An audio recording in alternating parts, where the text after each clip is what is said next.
네, 여러분 안녕하십니까? 6월 28일 시장이 마감됐습니다. 6월 28일 시장 특징, 향후 대응 방안 알아보겠습니다. 28일 시장 이슈를 살펴보겠습니다.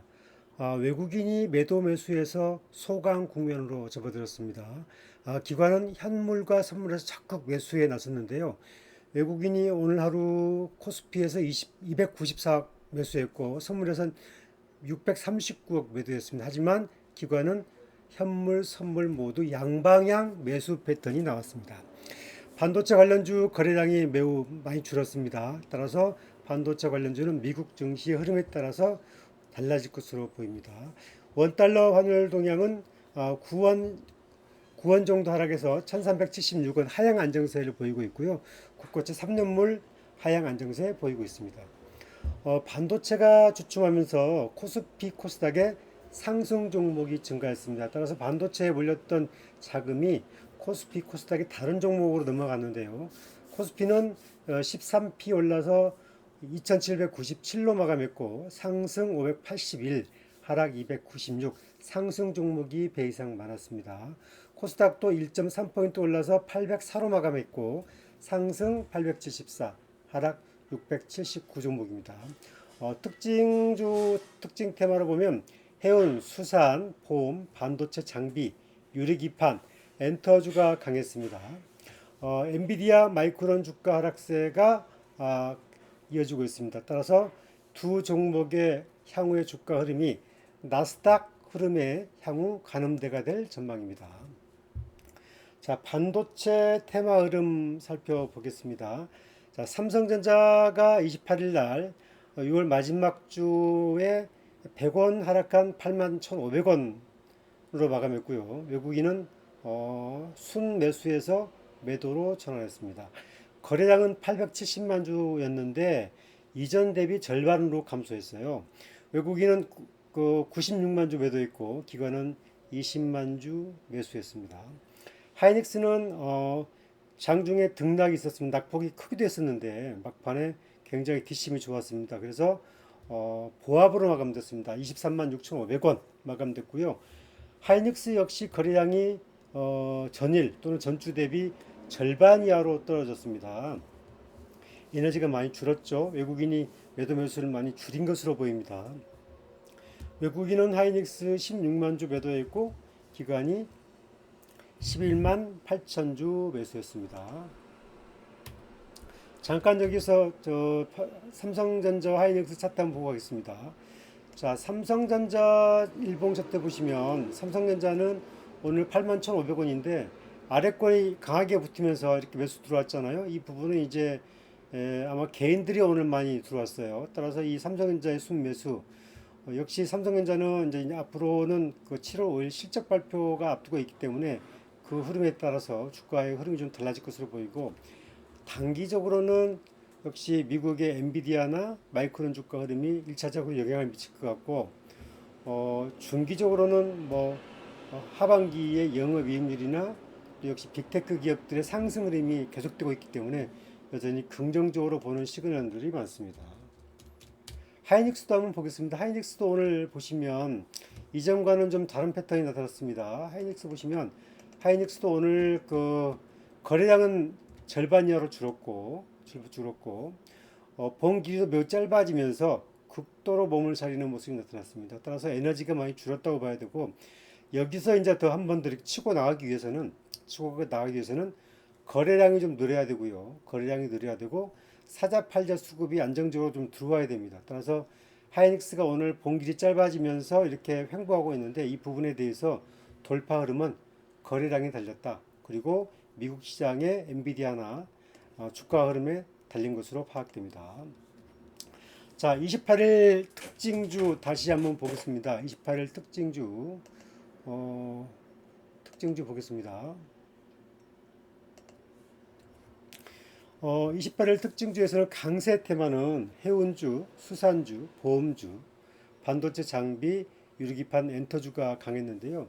수산주가 강했던 이유는 식품주 열풍, 요즘에 그 삼양식품이라든지 굉장히 그 해외에서 열풍이 불면서 주가가 급등을 했죠. 실적이 좋아지면서 역시 수산도 식품 산업에 들어가기 때문에 수산주에 대한 실적 기대감이 반영되면서 강세를 보인 것 같고요. 해운주가 최근에 강세 보이고 있습니다. 해운주가 순환 강세를 보이고 있는 이유 중 하나는 홍해에 후티 반군들이 선박 공격이 아주 굉장히 심해졌습니다. 따라서 물류난이 심화되면서 물류 가격이 계속 인상될 조짐을 보이고 있다. 따라서 해운업계의 실적이 좋아질 가능성이 있다. 이에 따라서 주가가 선반영되고 있습니다. 보험주 강세, 보험주도 역시 영업이익률이 개선되고 있는 폭이 크기 때문에 주가가 강세 흐름이 이어지고 있습니다. 자, 28일 그 특징주 한번 볼까요? 보시면 오늘 엔터주 강했잖아요. 엔터주, 뭐처럼 SM, 그 다음에 JYP, 그 다음에 YG 엔터, 뭐 전체적으로 하이브까지 다 강한 흐름 보였고요. 그 다음에 또 역시 그 유리기판 테마에서도 뭐 기가비스, SKC, YC캠, 삼성전기 다 종목들 강했습니다. 그리고 보험주, 동양생명, 삼성생명, 그 다음에 해운주, 그 다음에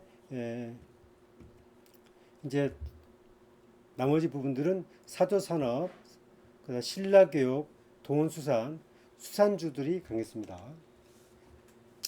그리고 자원주 테마도 잠깐 살펴보겠습니다. 자원주는 포스코 인터내셔널이 오늘 마이너스 2,000원 하락한 65,400원 마감됐고요. 거래량은 241만 주입니다.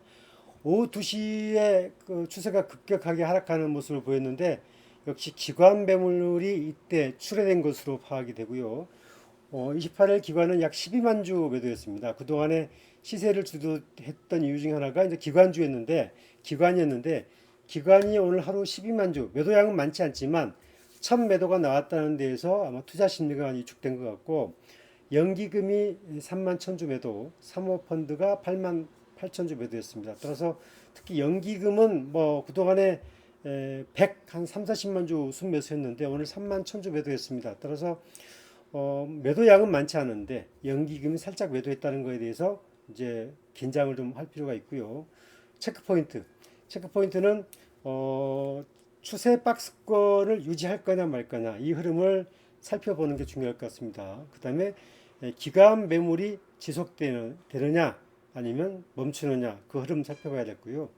정부 후속 대책 회의가 또 언제 잡히냐 앞으로 동해 가스전 개발이 어떻게 될 것이냐 이 흐름을 좀 파악하는 게 중요할 것 같습니다. 그 다음에 한국가스공사는 900원 하락해서 52,200원이고 외국인 기관 다 매도했습니다. 체크포인트는 모건 스탠리 지수 편입 여부가 나오고 있는데 이 부분이 정말 가능할 것인지 여기에 따라서 주가 흐름은 달라질 것으로 보입니다. 그럼 여기에서 한번 그 자원주 테마도 한번 살펴보고 가겠습니다. 자, 오늘 이게 이제 포스코 인터내셔널 주가인데요. 여러분 보시는 이제 차트는 일봉 차트입니다. 일봉 차트 보시면 지금 이 전형적인 박스권, 급등 박스권이 이제 6만 9천원, 봉기리로만 보면 6만 9천원, 저점이 6만 2천원입니다. 따라서 급등했던 시점에서 흐름을 보게 되면 6만 9천원과 6만 2천원이 이제 이 박스권입니다. 박스권. 이 박스권 안에서 오늘 종가가 6만 5,400원입니다. 따라서 이 부분은 원래 거래량이 240만 주였고 이번 주 들어서 거래량이 이제 한 많아서 500만 주, 적게는 240만 주였으니까 거래량은 뭐 기본은 했다. 따라서 역시 그 포스코 인터가 치고 나가기 위해서는 거래량이 한번 터져주면서 이 6만 9천 원대를 뚫고 올라가는 이 흐름이 이제 언제 나올 것이냐 이게 좀 중요하고요. 이 흐름이 지금 나타나는 과정이 중요하고 역시 이 흐름은 정부 후속 대책에 의해서 포스코 인터가 가스전 참여 여부가 구체화되는 시점이 아니겠는가 좀 그렇게 보고 있습니다. 앞으로 포스코 인터의 이 지지선 6만 2천 원과 그 다음에 6만 9천 원 이 박스권 내에서 지지선을 깨지 않고 유지하는 이 흐름 거래량 증가 여부 이 흐름을 체크하는 게 중요할 것 같습니다. 한국가스공사도 한번 보겠습니다. 한국가스공사는 추세가 좀 이탈을 했어요. 보시게 되면 한국가스공사는 급등했던 가격에서 지금 이렇게 V자로 지금 떨어지고 있기 때문에 한국가스공사는 이것은 자원주에서는 기본적으로 박스권을 이탈했기 때문에 이 부분 리스크 관리가 좀 필요한데 역시 이제 이 부분은 모건 스탠리 지수 편입 여부가 변수가 되고 있기 때문에 자원주로서는 이제 이 부분은 한국가스공사는 좀 약간 제외되어 있죠. 아마 동반해서 자원주에 들어가서 올라갔긴 했지만 지금은 이제 메인에서는 빠져 있기 때문에 이 부분은 리스크 관리는 좀 필요해 보인다. 이렇게 해석이 됩니다. 자, 그 다음에 이제 눈여겨봐야 할 테마.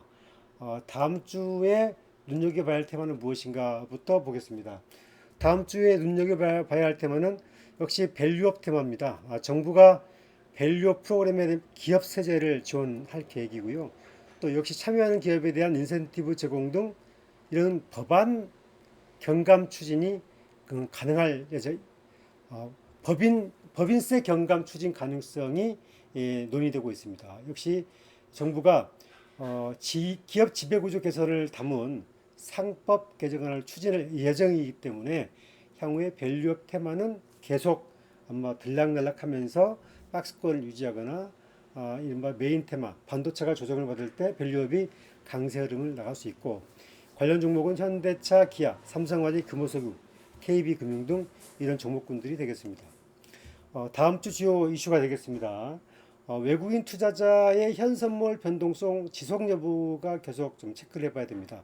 변동성이 클 경우에는 외국인들이 리스크를 관리하기 시작했다. 따라서 외국인들은 실적 좋은 종목, 그 다음에 반도체 대장주만 공략을 하고 있기 때문에 외국인들이 상당 부분 사고팔고를 반복하면서 시장을 변동성이 더 커질 수밖에 없을 것 같습니다.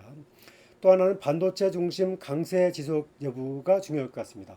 지금 반도체가 오늘 들어서 거래량 줄고 약보합을 나타냈거든요. 따라서 미국의 엔비디아 주가 약세, 그 다음에 마이크론 주가 약세 이런 흐름을 봤을 때는 당분간 반도체가 하향 조정을 거칠 수도 있다. 따라서 7월 5일 날 다음 주 발표되는 삼성전자 실적 발표 여부에 따라서 결과에 따라서 아마 그 흐름이 달라질 것으로 보입니다.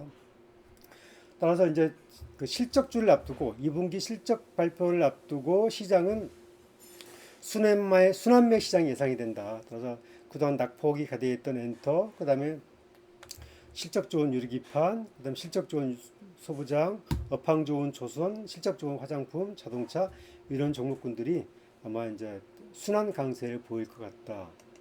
그 다음에 시장 변동 요인입니다. 시장의 변동성은 이제 앞으로 이런 거에 따라서 달라질 수 있는데 엔비디아 주가가 반등을 언제 하느냐 이에 따라서 우리 반도체 주가가 AI 반도체가 영향을 받을 것 같고요.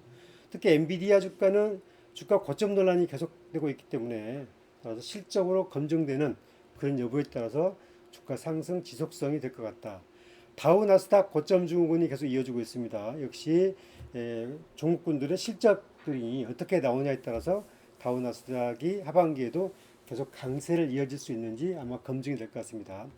미국 대선 이슈가 지금 불거지고 있습니다. 트럼프 강세에 따라서 2차 전지 테마주가 민감하게 반응하고 있습니다. 업황도 요즘 안 좋고 역시 이제 테슬라가 슬슬 반등을 보이고 있기 때문에 관심은 갖고 있는데 역시 미국 대선 트럼프 당선 시 역시 그 바이든이 역시 강하게 추진하고 있는 전기차가 아무래도 위축될 수밖에 없을 것이다. 이런 논란 때문에 2차 전지 관련주가 전체적으로 민감하게 반응하고 있습니다. 미국 PC 개인 소비 지출 물가 지수 영향에 따라서 이 지수의 영향에 따라서 이제 9월 금리 인하 또는 11월 금리 인하 이게 나올 것 같습니다. 그래서 이 지수에 따라서 단기적으로 시장은 출렁출렁할 것 같습니다. 그리고 금리 인하 시기가 또 언제일 거냐 논란이 될 것 같습니다. 자, 이번 주 6월 마지막 시장이었고요. 다음 주는 또 새로운 모습을 찾아뵙도록 하겠습니다. 여러분 그 좋아요 구독하기 꼭 부탁드리고요. 저는 다음 주에 다시 또 새로운 모습으로 찾아뵙겠습니다. 저는 수도커피 김단장이었습니다. 감사합니다.